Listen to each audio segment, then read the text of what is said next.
trois groupes qui peuvent se réunir autour de ces trois messieurs dames qui vont vous présenter l'opération à l'intérieur. Il y a 2 ans, le groupe Prévoyance Acmil Mutlog propose à Alliance Territoire de créer des logements pour faire cohabiter des personnes âgées dépendantes et des étudiants. Lorsque M. Lamberty est arrivé maire de Limoges, je suis allé lui trouver et je lui ai tout simplement proposé au nom d'Action Logement, qui était favorable à cette idée, je lui ai proposé ce projet et immédiatement il a saisi la balle au bond, il nous a donné une feuille de route et surtout il a pu mettre à disposition d'Homolim une maison qui permet de démarrer ce projet.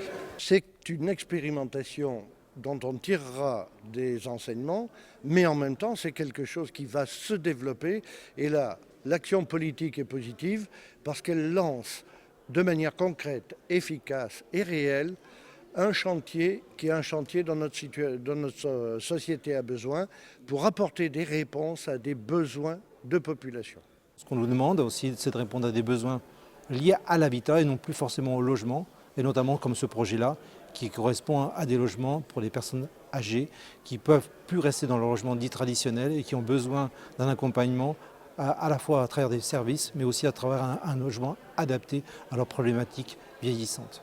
Donc on avait quand même un avantage léger avec notre filiale d'Homolim, Philippe Roche, l'architecte, monsieur le professeur d'Antoine. Donc je veux dire que ça nous a permis déjà d'avoir une base de travail. Et évidemment, la société Legrand, et immédiatement ils ont adhéré à ce projet. Et à ce moment-là, nous avons pu lancer des groupes de travail où nous avons associé tout le monde. Et puis après, les collaborateurs de Homolim sont allés chercher les financements. Il y a un partenariat qui permet donc à Homolim et à Legrand de tester un certain nombre de produits et qui nous permet aussi d'avoir un retour d'expérience pour pouvoir toujours améliorer nos prestations. C'est un secteur dans lequel l'innovation est permanente et elle vient de la confrontation avec l'ensemble des parties prenantes. C'est intéressant de voir que le tour de table, l'ensemble des parties prenantes qui sont présentes dans ce projet est très très varié, très divers. C'est la richesse de ce projet.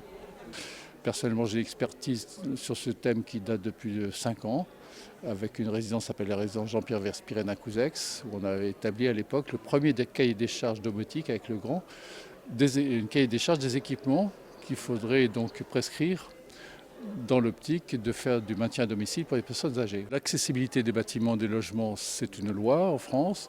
Rendre accessible un bâtiment ancien, ça fait partie des challenges, des enjeux de l'avenir. La mixité dans un même immeuble de logements, personnes âgées, d'étudiants, certes, ça risque de créer de l'animation, mais tant mieux.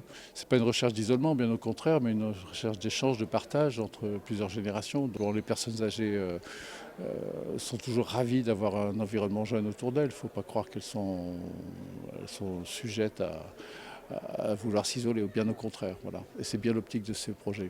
Comme tout projet, comme toute expérience, c'est quelque chose que l'on va suivre très attentivement. Évidemment, c'est une maison, donc ce n'est pas un ensemble à l'échelle de tout un pays, mais c'est une première expérience et je trouve que le concept est très intéressant.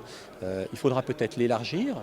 Ce matin, on a été évoqué le fait de pouvoir dire pourquoi le limiter aux étudiants liés au secteur médical. On peut peut-être l'élargir. En tout cas, on va suivre avec attention ces déploiements possibles à partir d'une expérience qui démarre aujourd'hui.